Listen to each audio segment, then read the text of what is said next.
Hi guys, welcome back to math. We're on our problem solving activity today in lesson 11.11 and we're on page 765 in your book. So we're going to go over this word problem together. It says there are two sandwiches that are the same size. Each sandwich is divided into fourths. So I'm going to lasso that because I have a feeling I'm going to need to know that information later. But the sandwiches are cut differently.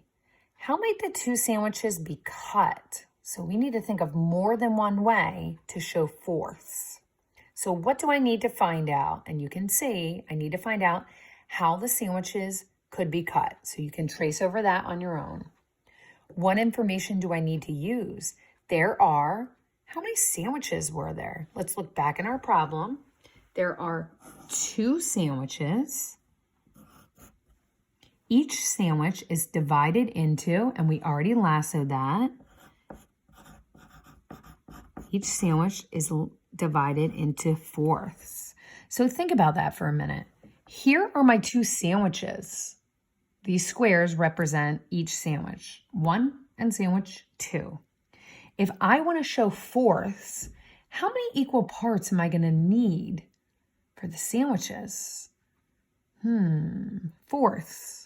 Right, I need 4 equal parts. So looking at this first sandwich, we need to divide it into 4 equal parts. So if I draw a line straight down the middle and across here, that will give me 4 equal parts. What's another way I could divide the sandwich into 4 equal parts? Right, I could go this way. I could do diagonals.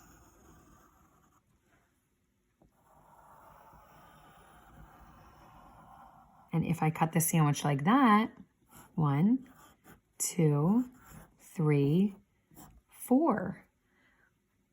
So those are just 2 ways. See if you can think of another.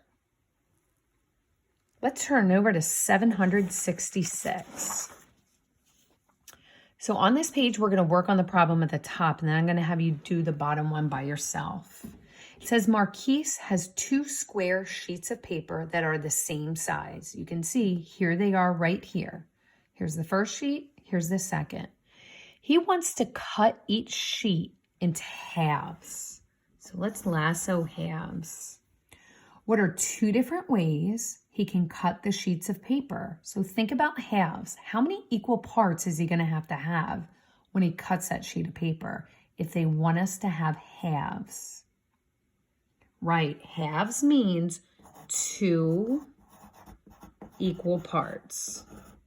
I'm going to write that in. If you need to write that to remind you, go right ahead. So I'm going to take this first sheet of paper and I need to show 2 equal parts. So I know if I go across here, this would be 1 and that would be 2. This would be showing halves. What would be another way to show halves? So it needs to be different than this first one, right? I could draw a line straight down the middle and this would be 1 and 2. Can you think of your own way to show halves? Guys, you're going to continue on to number 2, and then you're on your own activity.